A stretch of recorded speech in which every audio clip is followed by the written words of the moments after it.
الحمد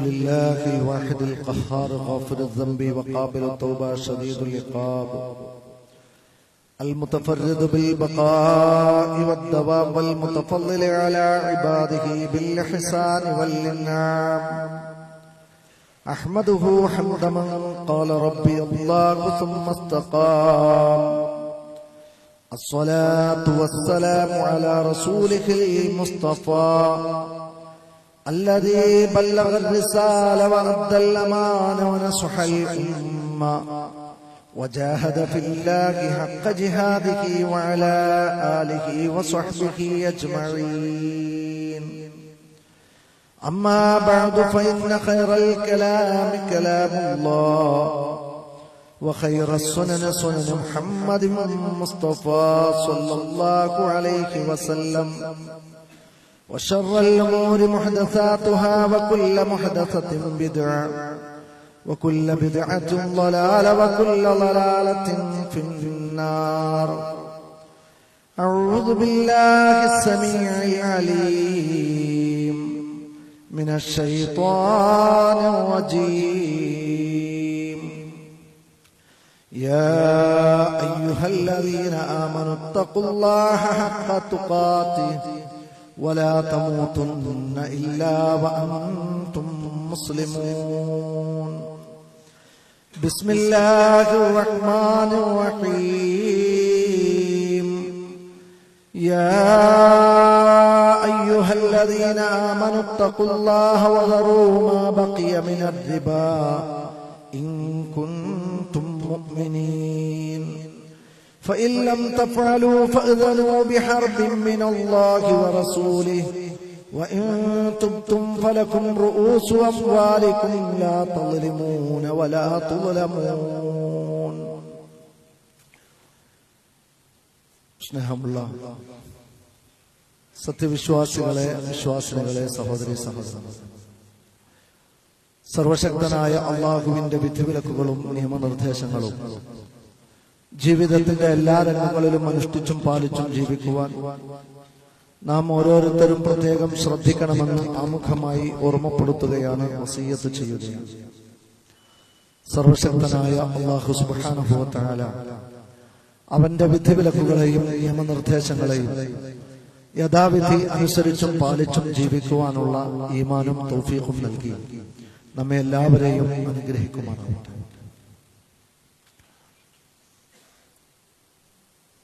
സമാധാനപൂർണമായ ഒരു ജീവിതത്തെ വാഗ്ദാനം ചെയ്യുന്ന മതമാണ് ഇസ്ലാം. അള്ളാഹു കൽപ്പിച്ച കാര്യങ്ങൾ ഒരു വിശ്വാസി തന്റെ ജീവിതത്തിൽ അനുവർത്തിക്കുന്നതോടുകൂടി ശാന്തിയും സമാധാനവും സ്വസ്ഥതയും നിർഭയത്വവുമുള്ള ഒരു ജീവിതം അയാൾക്ക് ലഭിക്കുന്നതാണ്. അള്ളാഹുവിന്റെ കൽപ്പന പാലിച്ചതുകൊണ്ട് സമൂഹത്തിൽ തരം താഴ്ന്നവനായി ഒരിക്കലും ഒരു വിശ്വാസി മാറുകയില്ല. അള്ളാഹുവിന്റെ കൽപ്പന പാലിച്ചതുകൊണ്ട് ഗതികെട്ടവനായി ഒരു സമൂഹത്തിൽ ഒരു വിശ്വാസി ജീവിക്കുകയില്ല. അത് അള്ളാഹുവിന്റെ നിയമങ്ങളുടെയും നിർദ്ദേശങ്ങളുടെയും ഒക്കെ പ്രത്യേകതയാണ്. ഇവിടെ നമുക്കറിയാം, നമ്മുടെ സമൂഹം പലപ്പോഴും പലിശയിൽ മുങ്ങിത്താഴുകയും പലിശയുമായി പല രംഗത്തും ബന്ധപ്പെടേണ്ടി വരികയും ചെയ്യുന്ന ഒരു സാമൂഹിക പശ്ചാത്തലത്തിലാണ് ജീവിച്ചുകൊണ്ടിരിക്കുന്നത്. ഇസ്ലാം നിഷിദ്ധമാക്കിയ തിന്മകളുടെ കൂട്ടത്തിൽ മനുഷ്യർക്ക് ദോഷവും ദൂരവ്യാപകമായ പ്രത്യാഘാതങ്ങളും ഉണ്ടാവുന്ന പാപങ്ങളെ വിലക്കുകയും അരുതേ എന്ന് ശാസിക്കുകയും ശക്തമായ താക്കീതുകൾ പറയുകയും ചെയ്തിട്ടുള്ള ഒരു തിന്മയാണ് പലിശ എന്ന് പറയുന്നത്. എന്തുകൊണ്ടാണ് പലിശ നിഷിദ്ധമാക്കപ്പെടാനുള്ള കാരണം? അതിന്റെ ഒരു സാമൂഹിക മാനം എന്താണ്? പണക്കാരനെന്നും പണക്കാരനായി മാറാനും പാഴ്പ്പെട്ടവനെന്നും പിഴിയപ്പെടാനും കാരണമാകുന്ന സാമ്പത്തികമായ അസമത്വം സൃഷ്ടിക്കുന്ന സാമൂഹിക തിന്മകൾക്ക് കാരണമാകുന്ന ഒന്നാണ് പലിശ എന്ന് പറയുന്നത്. കൊല്ലും കൊലപാതകവും അടക്കമുള്ള തിന്മകൾ, മോഷണവും ചൂഷണവും അടക്കമുള്ള തിന്മകൾ പെരുകാൻ പലിശ എന്ന് പറയുന്ന വ്യവസ്ഥിതി കാരണമാണ്. അതുകൊണ്ട് തന്നെ സാമ്പത്തിക അസമത്വം സൃഷ്ടിക്കുന്ന ഒരു പാപമായതിനാൽ അള്ളാഹു അത് നിഷിദ്ധമാക്കിയിട്ടുണ്ട്. മറ്റൊന്ന്, സമൂഹത്തിൽ ചില മനുഷ്യർ സുഖലോലുപന്മാരായി മാറാനും യാതൊരു ജോലിക്കും പോവാത്ത വിധം, ഒരു സമൂഹത്തിൽ നിർമ്മാണാത്മകമായ ഒന്നും ഇല്ലാത്ത വിധം ഒരു സമൂഹത്തിൽ അരാജകത്വം ഉണ്ടാവാനും അത് കാരണമാകും എന്നുള്ളതാണ്. അതോടൊപ്പം തന്നെ വ്യക്തികൾ തമ്മിൽ ജീവിക്കേണ്ടത് പരസ്പരം കൊണ്ടും കൊടുത്തും സഹവർത്തിച്ചും സഹകരിച്ചുമാണ്. എന്നാൽ ആ മനോഭാവത്തെ തീർത്തും നിരാകരിക്കുകയും നമുക്കിടയിൽ ശത്രുത വളർത്തുകയും ചെയ്യുന്നു എന്നത് പലിശയുടെ ഒരു പ്രത്യേകതയാണ്. അതുകൊണ്ട് ഇസ്ലാം അത് നിഷിദ്ധമെന്ന് വിളിച്ചിട്ടുണ്ട്. മാത്രവുമല്ല, സോഷ്യലിസവും മുതലാളിത്തവും വളരാനും അതോടൊപ്പം തന്നെ കോളനി വാഴ്ചയ്ക്കും ഇത് കാരണമാകുന്നു എന്നുള്ളതുകൊണ്ട് പലിശ പോലെയുള്ള തിന്മകൾ, മുതലാളിത്ത ഭീകരന്മാർ എല്ലാ കാലഘട്ടത്തിലും ഒരു സമൂഹത്തെ ചൂഷണം ചെയ്ത് ജീവിക്കുന്ന ഒരു സാമൂഹിക വ്യവസ്ഥിതിക്ക് ഇത് കാരണമാക്കുന്നു എന്നുള്ളത് കൊണ്ട് തന്നെ അല്ലാഹു സുബ്ഹാനഹു വ തആല പലിശയെ നിരാകരിച്ചതും നിഷേധിച്ചതും വിലക്കിയതും നമുക്ക് കാണാൻ സാധിക്കും. നമ്മെ സംബന്ധിച്ചിടത്തോളം നമ്മുടെ ജീവിതം പലപ്പോഴും ഇതുപോലെയുള്ള വർണ്ണശബളമായ വാഗ്ദാനങ്ങൾ കൊണ്ട് നിറഞ്ഞതാണ്. ജീവിത സൗകര്യങ്ങളെ മെച്ചപ്പെടുത്താനും ഉയർന്ന ഒരു ജീവിതത്തെ വാഗ്ദാനം ചെയ്തുകൊണ്ട് പലിശ കമ്പനികൾ പല നിലക്കും നമ്മെ വലയം ചെയ്തതായി കാണാൻ സാധിക്കും. ഏതൊരു പ്രശ്നത്തെയും എളുപ്പവഴിയിലൂടെ പരിഹരിക്കാൻ, അധ്വാനമില്ലാതെ പരിഹരിക്കാനുള്ള വഴികൾ തുറന്നു കിട്ടുകയും അത് വീട്ടാൻ മാർഗമില്ലെങ്കിൽ പോലും അതിനെ ആശ്രയിക്കേണ്ടി വരികയും ചെയ്യുന്ന ഒരു ഗതികേട് നമുക്കുണ്ട്. NRI ലോൺ, ഭവന വായ്പാ ലോൺ, വിദ്യാഭ്യാസ ലോൺ, ഗാർഹിക ലോൺ, വിവാഹ ലോൺ, കാറ് വാങ്ങാൻ ലോൺ, ബൈക്ക് വാങ്ങാൻ ലോൺ, പണയപ്പലിശ, കൂട്ടുപലിശ, EMI തുടങ്ങിയ പല സംവിധാനങ്ങളും നമുക്ക് നൽകുന്നത് മോഹന വാഗ്ദാനങ്ങളാണ്. ജീവിത സൗകര്യങ്ങളെ മെച്ചപ്പെടുത്താൻ നല്ല ഒരു വാഹനം വേണം, നല്ലൊരു വീട് വേണം. അതിനൊക്കെ എനിക്ക് ഈ പലിശയെ ആശ്രയിച്ചാൽ മറ്റാരുടെ മുമ്പിലും ഞാൻ കൈനീട്ടേണ്ടതില്ല എന്ന് ചിന്തിക്കുന്ന ആളുകളാണ് സമൂഹത്തിൽ പലരും.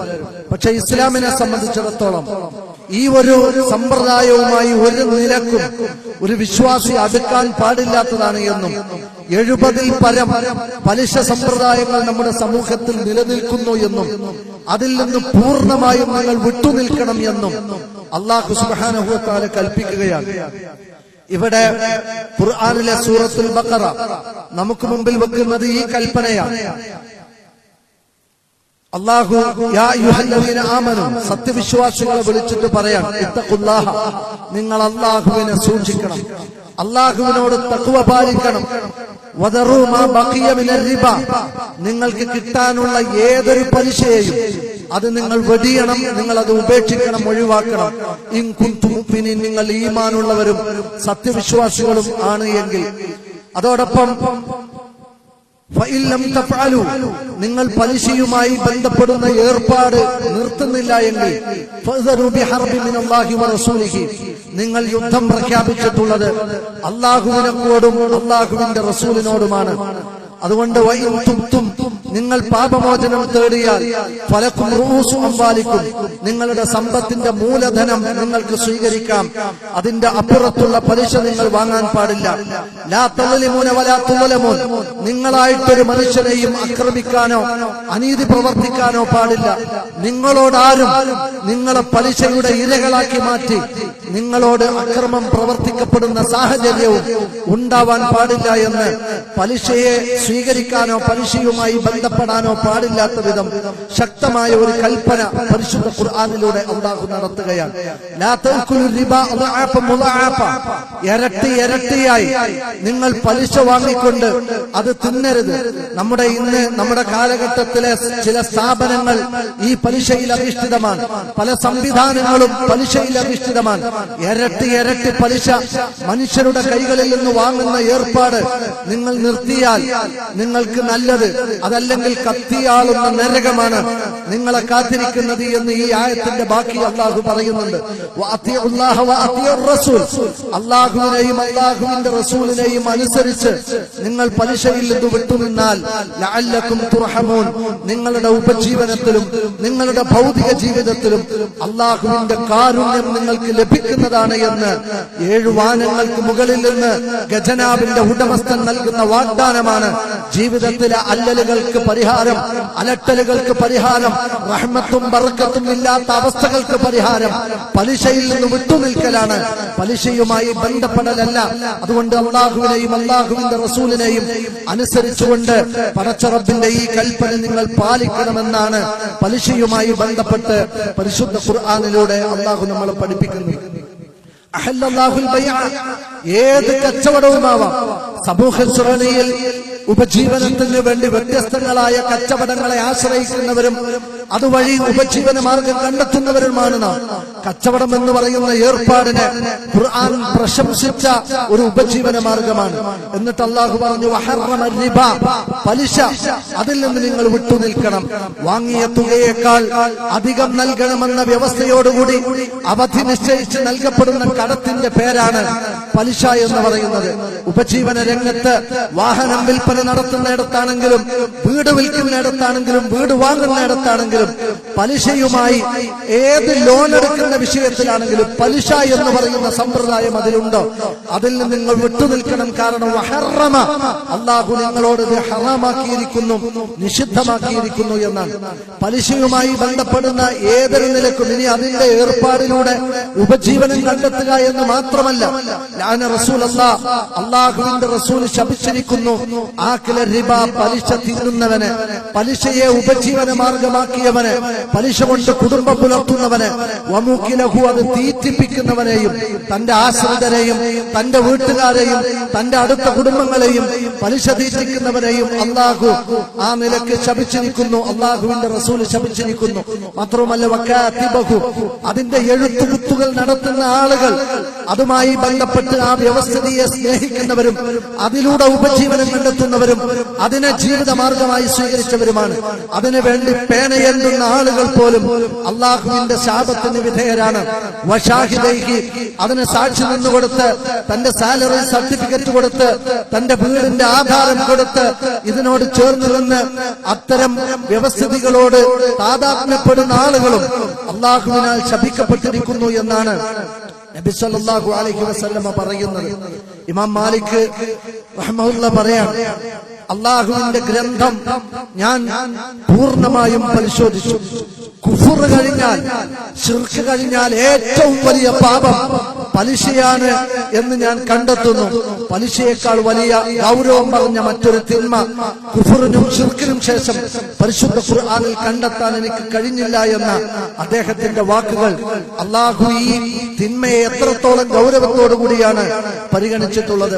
ഹജ്ജത്തുൽ വിദാഇൽ ജനലക്ഷങ്ങളെ സാക്ഷി നിർത്തി അഷ്റഫുൽ ഖൽഖ് സല്ലല്ലാഹു അലൈഹി വസല്ലമ പറഞ്ഞൊരു കാര്യമുണ്ട്. റിബൽ ജാഹിലിയ, ജാഹിലിയത്തിന്റെ അടയാളമായ പലിശയുണ്ടല്ലോ, മൗദൂഉൻ തഹ്ത ഖദമി റിജ്ലി, എന്റെ കാലിന്റെ ചുവട്ടിലിട്ട് പലിശ സമ്പ്രദായത്തെ ഞാൻ ചവിട്ടി മെതിച്ചിരിക്കുന്നു. എന്റെ ഉമ്മത്ത് ഒരിക്കലും പലിശയുമായി ബന്ധപ്പെടാൻ പാടില്ല എന്ന് വിടവാങ്ങൽ പ്രസംഗത്തിലാണ് റസൂൽ സല്ലല്ലാഹു അലൈഹി വസല്ലമ പറഞ്ഞിട്ടുള്ളത്. അതുകൊണ്ട് ഇത് തിന്മയാണ് എന്ന് ഖുർആൻ കൊണ്ടും ഹദീസ് കൊണ്ടും നമുക്ക് കൃത്യമായി പഠിപ്പിക്കപ്പെട്ട ഒരു കാര്യമാണ്. ആ ഇടപാടുകളുമായി ബന്ധപ്പെടാൻ ഒരു വിശ്വാസി പാടില്ലാത്തതാണ്. പലപ്പോഴും കടമിടപാടുകളിൽ ഇത്തരം വട്ടിപ്പലിശ കമ്പനികളെയും ബാങ്ക് സ്ഥാപനങ്ങളെയും സമീപിക്കുകയും താൻ കടമെടുക്കുമ്പോ പിന്നീട് പലിശ വരുന്ന രീതിയിലുള്ള കടമിടപാടുകളുമായി ബന്ധപ്പെടുന്ന ആളുകളെ നമുക്ക് കാണാം.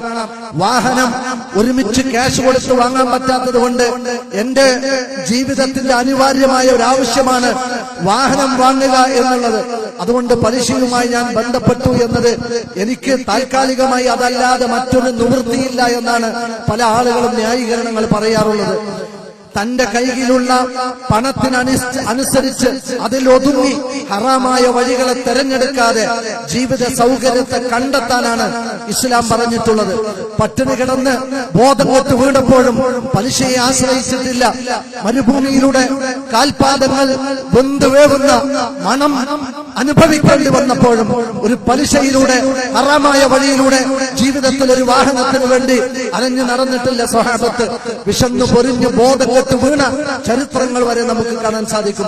എത്ര പട്ടിണി കിടന്നാലും എത്ര ജീവിത സൗകര്യം കുറഞ്ഞു പോയാലും ശരി, അള്ളാഹു നിഷിദ്ധമാക്കിയ ഒരു തിന്മയെ ഞാൻ ആശ്രയിക്കുകയില്ല എന്നതാണ് സ്വഹാബത്ത് അവരുടെ ജീവിതത്തിലൂടെ നമ്മെ പഠിപ്പിച്ചിട്ടുള്ള കാര്യം.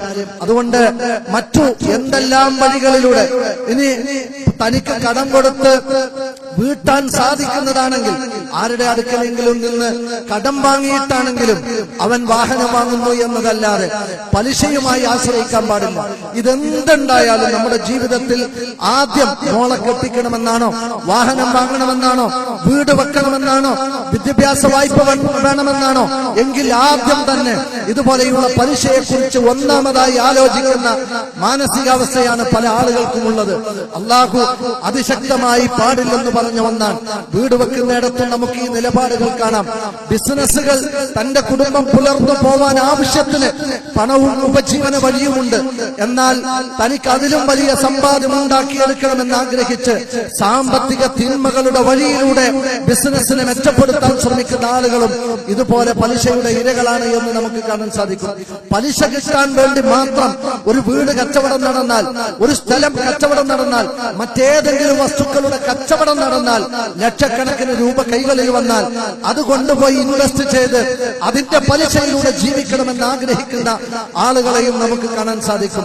അല്ലാഹു സുബ്ഹാനഹു വ തആലയുടെ പ്രവാചക തിരുമേനി പറഞ്ഞത് ദിർഹമുൻ മിനർ റിബ, ആരാണോ പലിശയുടെ പണം കൊണ്ട് ഒരു ദിർഹം താൻ ഭക്ഷിക്കുന്നത് ഒരാൾ തിന്നാൽ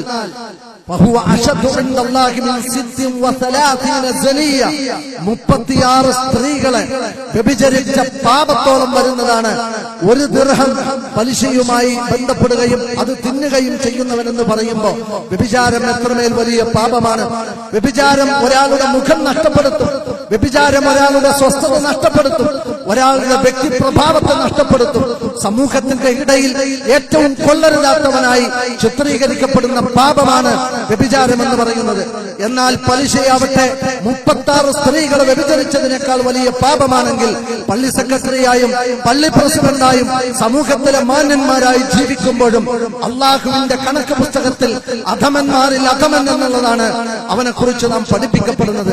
അതുകൊണ്ട് 36ഓളം സ്ത്രീകളെ വ്യഭിചരിക്കുക എന്ന തിന്മ വഴി ഒരു കുടുംബത്തെ കൊണ്ടുപോവേണ്ട ഗതികേട് ഒരു വിശ്വാസിക്ക് ഉണ്ടാവാൻ പാടില്ല എന്ന് ഇസ്ലാം നമുക്ക് പഠിപ്പിച്ചു തരികയാണ്.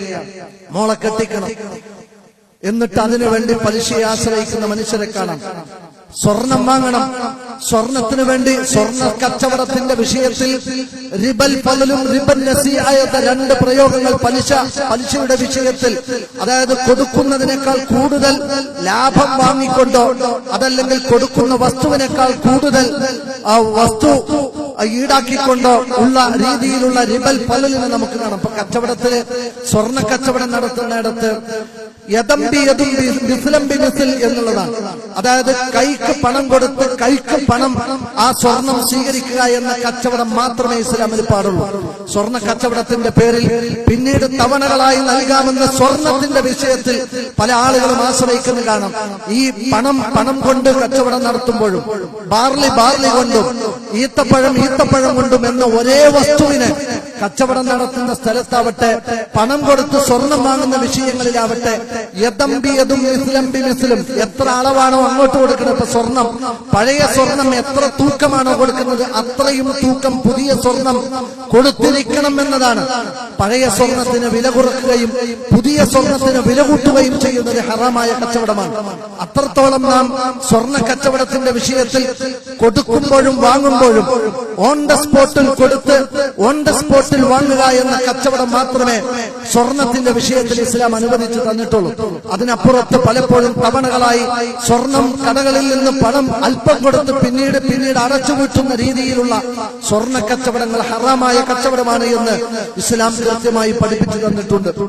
വിവിധ ഇൻഷുറൻസുകളിലൂടെ, കുടുംബശ്രീ പദ്ധതികളിലൂടെ, അയൽക്കൂട്ടങ്ങളിലൂടെ, പോസ്റ്റ് ഓഫീസുമായി ബന്ധപ്പെട്ട് പണം ഇൻവെസ്റ്റ് ചെയ്യുന്ന സംവിധാനങ്ങളിലൂടെ, LICയുമായി ബന്ധപ്പെടുന്ന രംഗങ്ങളിൽ, അതേപോലെ തന്നെ പണയം വെക്കുന്നിടത്ത് സ്വർണമാവട്ടെ, വീടിന്റെ ആധാരമാവട്ടെ, വാഹനത്തിന്റെ പേപ്പറുകളാവട്ടെ, സാലറി സർട്ടിഫിക്കറ്റുകളാവട്ടെ, പണയം വെച്ചുകൊണ്ട് പലപ്പോഴും പലിശ ഇടപാടുകളുമായി ബന്ധപ്പെടുന്ന ആളുകളെ നമുക്ക് കാണാൻ സാധിക്കും.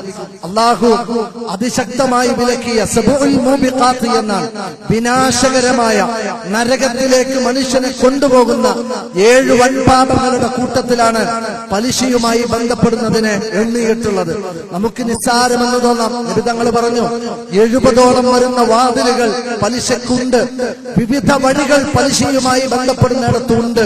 അപ്പൊ നമുക്കറിയാലോ, EMI പോലെ തവണ വ്യവസ്ഥകളിലൂടെ സാധനം എടുക്കുന്ന ആളുകളുണ്ട്. അപ്പൊ വാഷിംഗ് മെഷീൻ ആണെങ്കിലും, ഫ്രിഡ്ജ് ആണെങ്കിലും, ലാപ്ടോപ്പ് ആണെങ്കിലും, ഈ പറയുന്ന തരത്തിലുള്ള ഐഫോണുകളാണെങ്കിലും EMI വ്യവസ്ഥകളിലൂടെ വാങ്ങുന്നവരുണ്ട്. ഒരു പലിശ എന്ന് പറയുന്ന സംവിധാനം പ്രൊസീജിയർ ചാർജ് എന്നാണ് വിളിക്കുക, അല്ലെങ്കിൽ സർവീസ് ചാർജ് എന്നാണ് വിളിക്കുക. ഈ ആദ്യം തന്നെ പലിശ വാങ്ങി വെക്കുകയും പിന്നീട് തവണകൾ മുടങ്ങിയാൽ വീണ്ടും അതിലേക്ക് പലിശ കയറി വരുന്ന ഒരു സമ്പ്രദായം പലിശയിൽ അധിഷ്ഠിതമാണ്. അത്തരത്തിലുള്ള സംവിധാനങ്ങളിലൂടെ ജീവിത സൗകര്യങ്ങളെ തേടിപ്പോകുന്നവർ ഈ പലിശയുമായി ബന്ധപ്പെട്ട അവസ്ഥയിലാണുള്ളത്.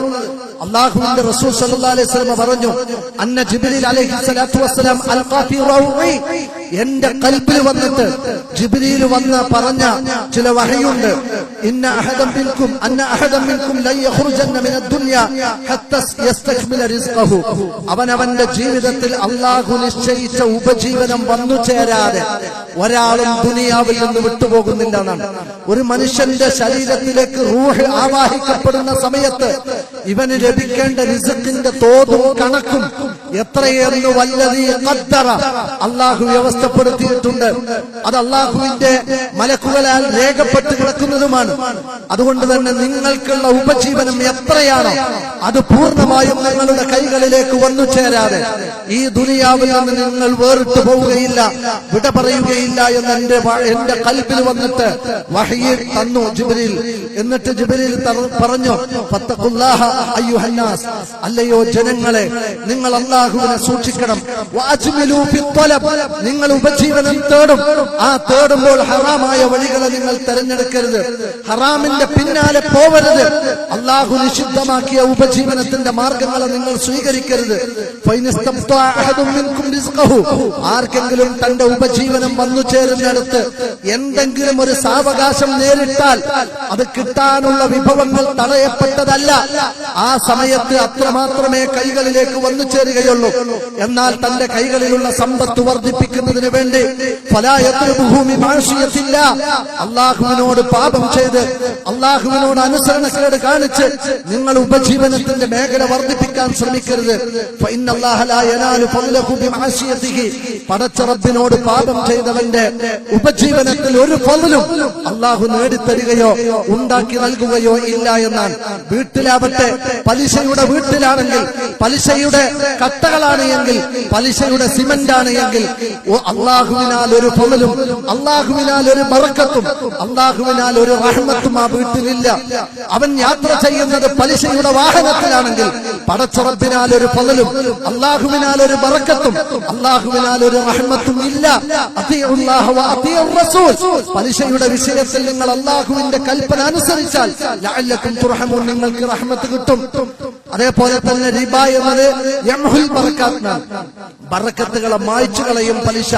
അതുകൊണ്ട് അല്ലാഹു സുബ്ഹാനഹു വ തആലയുടെ മലക്കു ജിബ്രീൽ അഷ്റഫുൽ ഖൽഖിനോട് പറയാൻ, ചെവിയിൽ വന്നിട്ട് ഖൽബിലേക്ക് ആ വഹയിനെ കൈമാറി കൊടുക്കാൻ, നിങ്ങൾക്ക് ഉപജീവനം വേണോ, ജീവിത പ്രാരാബ്ദങ്ങൾക്ക് പരിഹാരം വേണോ, അല്ലാഹു നിഷിദ്ധമാക്കിയ ഒരു വഴികളെ നിങ്ങൾ തിരഞ്ഞെടുക്കാൻ പാടില്ല എന്നുള്ളതാണ്.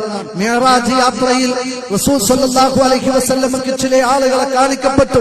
അവരുടെ ഉദരഭിത്തികൾ വീർത്തു പൊട്ടുമാറ് വലിയ വയറുകൾ കാണപ്പെട്ടു. ചിലത് വിണ്ടു കീറിയിട്ടുണ്ട്, ആടിയുലയുന്നുണ്ട്. എഴുന്നേറ്റ് പോലും നിൽക്കാൻ കഴിയാത്ത വിധത്തിൽ ആ മനുഷ്യർ ശിക്ഷിക്കപ്പെടുന്നത് കാണിക്കപ്പെട്ടപ്പോൾ റസൂൽ സല്ലല്ലാഹു അലൈഹി വസല്ലമക്ക് ജിബ്രീലിനാൽ നൽകപ്പെട്ട മറുപടി അത് പലിശയുമായി ബന്ധപ്പെട്ട പലിശയുടെ സമ്പത്ത് തന്ന ആളുകളാണ് എന്നതാണ്. അതേപോലെ തന്നെ ഖിയാമത്ത് നാൾ വരെ നൂറ്റാണ്ടുകളോളം കഴിയേണ്ടി വരും എന്ന് ഉറപ്പുള്ള ലോകമാണ് ബർസഖിന്റെ ലോകം. രക്തത്തിന്റെ അരുവിയിൽ, നദിയിൽ ചില മനുഷ്യർ മുങ്ങിത്താഴുന്നത് റസൂൽ സല്ലല്ലാഹു അലൈഹി വസല്ലമക്ക് കാണിക്കപ്പെട്ടു. അവരെ പുറത്തുനിന്ന് കല്ലെറിഞ്ഞ് ശ്വാസം മുട്ടിച്ച് വീണ്ടും അവർ ശിക്ഷിക്കപ്പെടുന്നതായി കണ്ടു. ആരാണ് പ്രവാചകരെ ബർസഖിന്റെ ലോകത്ത് ആരാണ് ഈ ശിക്ഷിക്കപ്പെടുന്നത് എന്ന് റസൂൽ സല്ലല്ലാഹു അലൈഹി വസല്ലമ ജിബ്രീൽ അലൈഹിസ്സലാത്തു വസ്സലാമയോടും മീകായിൽ അലൈഹിസ്സലാത്തു വസ്സലാമയോടും ചോദിച്ചപ്പോൾ അവർ പലിശ തിന്നുന്ന, പലിശയുമായി ബന്ധപ്പെട്ട ആളുകളാണ് എന്നതാണ്. സുഹൃത്തുക്കളെ, എന്ത് നിർഭയത്വമാണ് മരണം തൊണ്ടക്കുഴിയിലെത്തി ഈ ലോകത്തോട് വിട പറയുന്നതോടുകൂടി ആരംഭിക്കുന്ന ജീവിതത്തിൽ നമുക്കുള്ളത് എന്ന് ആലോചിക്കുമ്പോഴാണ് പടച്ച റബ്ബ് തന്നതിൽ പൊരുത്തപ്പെട്ടും തൃപ്തിപ്പെട്ടും ജീവിക്കുവാൻ നമുക്ക് സാധിക്കുക എന്ന് നാം തിരിച്ചറിയേണ്ടതുണ്ട്. അവിശ്വാസികളെയും മുശ്രിക്കുകളെയും ചൂണ്ടി അവരുടെ സംസ്കാരമാണ് പലിശയുമായി ബന്ധപ്പെടൽ. ജൂതന്മാരെ ചൂണ്ടി അവരോട് അല്ലാഹു കൽപ്പിച്ചിട്ടുണ്ട്. പരിശുദ്ധ ഖുർആനിൽ പറഞ്ഞു, ഫബിദുൽമിൻ മിനല്ലദീന ഹാദു.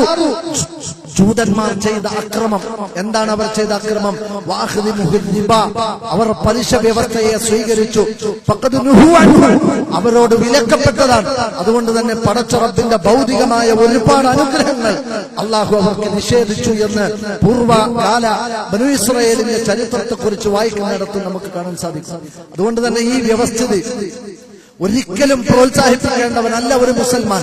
അതിൽ നിന്ന് വിട്ടുനിൽക്കേണ്ടവനാണ്. അല്ലാഹുവേ പടച്ച റബ്ബേ, നീ തന്ന ഹലാലിൽ എന്റെ ജീവിതത്തെ പരിമിതപ്പെടുത്താൻ എനിക്ക് നീ തൗഫീഖ് തരണമേ. നീ നിഷിദ്ധമാക്കിയ വഴികളെ ആശ്രയിക്കേണ്ട ഒരു ഗതികേടില്ലാത്ത വിധം എന്റെ ജീവിതത്തിൽ എനിക്ക് സംതൃപ്തി തരണേ എന്ന് പ്രാർത്ഥിക്കേണ്ടവരാണ്. വിരക്തി എന്ന് പറയുന്നത് പരലോക പുണ്യമാണ്. അല്ലാഹുവിന്റെ റസൂല് അമ്പിയാക്കളുടെ കൂട്ടത്തിൽ രാജാക്കന്മാരെ നമുക്ക് കാണാം. ജീവിത സൗകര്യങ്ങൾ കൊണ്ട് രാജ്യം ഭരിച്ച രാജാക്കന്മാർ. എന്തുകൊണ്ട് അഷ്റഫുൽ ഖൽഖ് മനുഷ്യരിൽ ശ്രേഷ്ഠരായിട്ടും ആ രാജാക്കന്മാരുടെ പദവിയിലേക്ക് അള്ളാഹുവിന്റെ ഒരു തീരുമാനം വരാതിരുന്നത് എന്നതിന്റെ ആയത്തിന്റെ വായനയിൽ സൂറത്തു ഹജ്ജിൽ നമുക്ക് കാണാം. അഷ്റഫുൽ ഖൽഖിന്റെ ഒരു പ്രാർത്ഥനയുണ്ട്, പടച്ചവനെ എനിക്ക് ഒരു മിസ്കീനായി ജീവിച്ചാൽ മതി. അള്ളാഹുവേ, ഒരുപാട് സമ്പത്ത് വന്നു ചേർന്ന് ആ കിട്ടിയതിനൊക്കെ നാളെ പരലോകത്ത് സമാധാനം പറയേണ്ട ഒരു ഗതികേടില്ലാത്ത വിധം പടച്ച റബ്ബേ, ഉള്ളതിൽ തൃപ്തിപ്പെടുന്ന ഒരു ചെറിയ ജീവിതം എനിക്ക് മതി എന്ന് അള്ളാഹുവിനോട് പ്രാർത്ഥിച്ച പ്രവാചക തിരുമേനിയുടെ അനുയായികൾ ജീവിത സൗകര്യത്തെ താൽക്കാലികമായ ദുനിയാവിന് വേണ്ടി മെച്ചപ്പെടുത്തി സാമ്പത്തിക തിന്മകളുടെ വഴികളെ ആശ്രയിക്കുമ്പോൾ നഷ്ടപ്പെടുത്തുന്നത് പരലോകമാണ് എന്ന് നാം തിരിച്ചറിയാൻ സാധിക്കണം. പരലോകത്ത് എഴുന്നേറ്റ് വരുന്നൊരു മനുഷ്യനുണ്ട്. അല്ലദീന യഅ്കുലൂന റിബ, പലിശ തിന്നുന്ന മനുഷ്യർ. അവർ ലാ യഖൂമൂന ഇല്ലാ കമാ യതഖബ്ബതുഹു ശൈത്വാനു മിനൽ മസ്ന. പിശാച് ബാധ ഏറ്റു മറിഞ്ഞു വീഴുന്നത് പോലെ എഴുന്നേറ്റിട്ടല്ലാതെ ആഖിറത്തിലേക്ക് പരലോക കോടതിയിലേക്ക് വന്നെത്തുകയില്ല എന്നാണ്. ഖബറിൽ നിന്ന്, ശ്മശാനത്തിൽ നിന്ന് എഴുന്നേറ്റത് മുതൽ പിന്നീട് നടക്കാൻ കഴിയാതെ വേച്ച് അള്ളാഹുവിന്റെ കോടതിയിൽ വിചാരണക്കെത്തുന്ന രംഗം പരിശുദ്ധ ഖുർആനിൽ നമുക്ക് കാണാം. അതുകൊണ്ട് സുഹൃത്തുക്കളെ, ദുനിയാവല്ല ആഖിറമാണ് ശാശ്വതം. വലില്ലാഖിറത്തു ഖൈറുൻ വഅബ്ഖാ എന്ന് പരിശുദ്ധ ഖുർആനിലൂടെ പഠിച്ചവരാണ് നമ്മൾ. ആഖിറത്തെ നഷ്ടപ്പെടുത്തി ദുനിയാവിൽ ഒന്നും നമുക്ക് നേടാനില്ല. അല്ലാഹു സുബ്ഹാനഹു വ തആല സൂക്ഷ്മതയോടുകൂടി ജീവിക്കുന്ന നല്ല വിശ്വാസികളിൽ നമ്മെ എല്ലാവരെയും ഉൾപ്പെടുത്തി അനുഗ്രഹിക്കുമാറാവട്ടെ.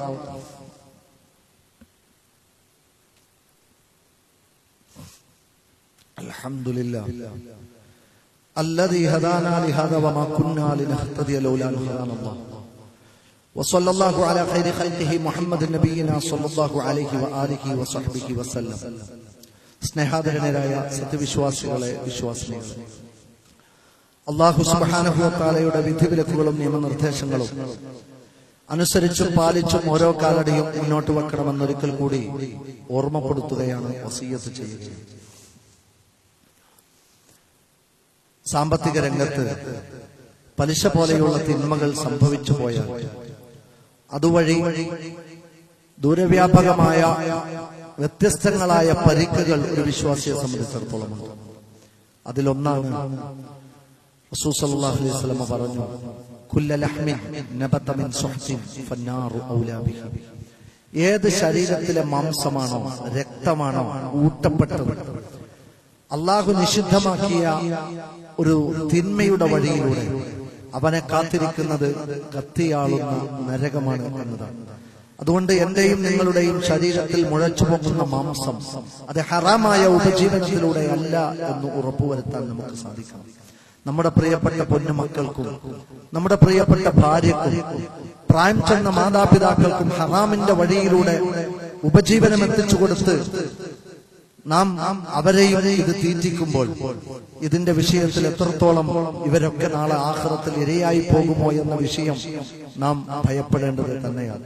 അതുകൊണ്ട് എപ്പോഴും അള്ളാഹു തന്നതിൽ തൃപ്തിപ്പെടാനും അതോടൊപ്പം ഒരു മാന്യമായ ഉപജീവനം കണ്ടെത്താനും നമുക്ക് സാധിക്കണം എന്നതാണ്. നോക്കൂ, നിങ്ങൾ യാത്രയുടെ കെടുതി അനുഭവിച്ച് മുടികൾ ജടപിടിച്ച് ശരീരത്തിൽ ആസകലം പൊടി പുരണ്ട് കൈനീട്ടി പ്രാർത്ഥിക്കുന്ന ഒരു മനുഷ്യന്റെ പ്രാർത്ഥന അള്ളാഹു സ്വീകരിക്കുമെന്നാണ്.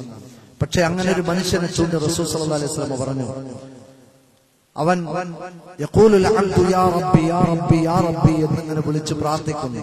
അന്നാ യുസ്തജാബു ലഹു, എങ്ങനെ ഉത്തരം കിട്ടാനാണ്?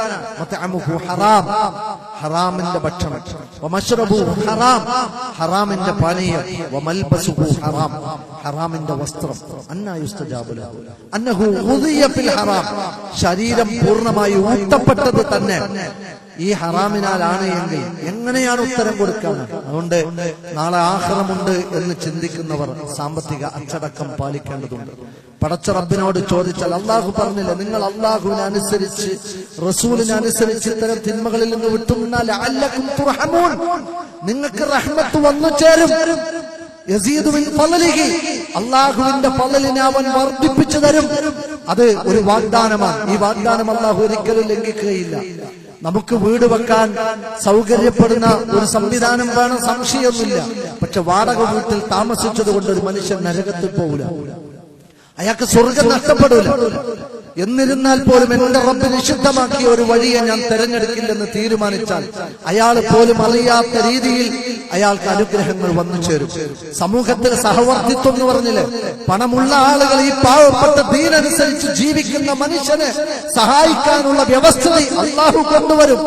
ഞാൻ പലിശയുമായി ബന്ധപ്പെടില്ല എന്ന് പറഞ്ഞ് 5 നേരവും നമസ്കരിച്ച് സാമ്പത്തിക തിന്മകളിൽ നിന്ന് വിട്ടുനിൽക്കുന്ന ഒരു മനുഷ്യനെ സഹായിക്കാൻ അള്ളാഹു സുബ്ഹാനഹു വ തആലക്ക് കഴിയും. അതുകൊണ്ട് വമൻ യത്തഖില്ലാഹ യർസുഖുഹു മിൻ ഹൈസു ലാ യഹ്തസിബ്, അയാൾ പോലും വിചാരിക്കാത്ത വഴിയിലൂടെ അള്ളാഹു അയാൾക്കുള്ള ഉപജീവനങ്ങൾ, ഉപജീവനം എന്ന് പറഞ്ഞാൽ വീടാണ്, വസ്ത്രമാണ്, ഭക്ഷണമാണ്, ജീവിത സൗകര്യങ്ങളാണ്, അടിസ്ഥാന ആവശ്യങ്ങളാണ്, അത് കൊണ്ടുവന്ന് തരാം എന്ന് അള്ളാഹു വാഗ്ദാനം ചെയ്തതാണ്. യജ്അലഹു മഖ്റജ, എല്ലാ കുതുസതയിൽ നിന്നും എല്ലാ വേലിക്കെട്ടുകളിൽ നിന്നും ഒരു തുറവി അയാൾക്ക് ലഭിക്കുന്നതാണ്. പക്ഷെ എന്റെ റബ്ബിന്റെ കൽപ്പന നിഷേധിച്ചുകൊണ്ട് ഞാൻ ഒരിക്കലും ഒരു തിന്മയുടെ മാർഗം തെരഞ്ഞെടുക്കില്ലെന്ന് പറയുന്നവർക്കാണ് അള്ളാഹു ഇത് വാഗ്ദാനം ചെയ്യുന്നത്.